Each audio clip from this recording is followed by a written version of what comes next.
I'm at CL.alul's house. We did her son's installation not too long ago over off of the Dew Mason Road. But we're going to do a replacement of the systems here.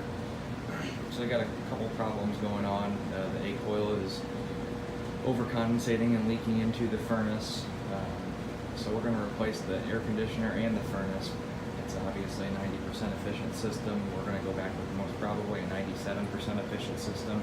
So we'll pull this furnace out. We're going to set a 6-inch furnace base underneath it. We'll go with our 5-inch April air media cabinet. Over here to the side, this return is going to be rebuilt. This one's only designed for 950 CFM, so we definitely need to change that and bring it up quite a bit more for the 5-ton system. These systems are on zoning panels. So this system right here that we're looking at does the first floor, and it has 2 zones in it. So there's one zone right here, and there's another zone right over there. So they just zone out the main trunk line. We're not going to mess with any of the zoning stuff. If we do have to change anything as far as zoning goes, it'll be a time and material type thing. But we're not going to mess with any of that stuff as is right now. So we'll set this unit on a 6-inch base. New return, refrigerant lines will stay. Flue piping all looks okay. We can reuse all of that stuff. Condensate drain lines have been giving them some problems, so we'll rebuild all the condensate drain lines properly, and they drain into the floor right here. The second system over here, so this is the system that does the second floor, but there's 3 zones on this system. So one of the zones on this system does a portion of the first floor.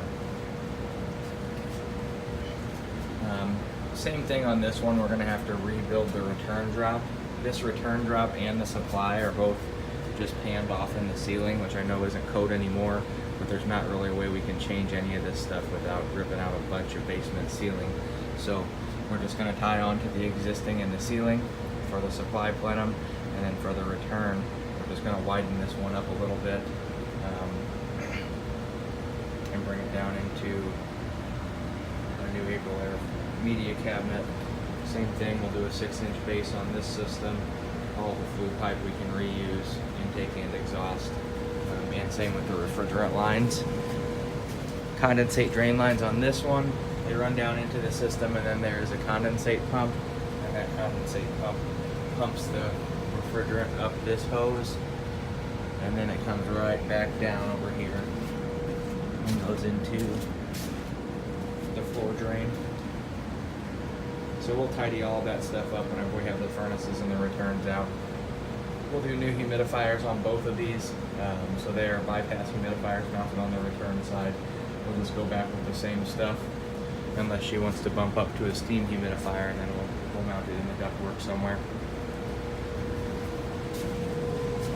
Humidifier on this one. Give you kind of a better idea of how all that stuff is tied into the ceiling.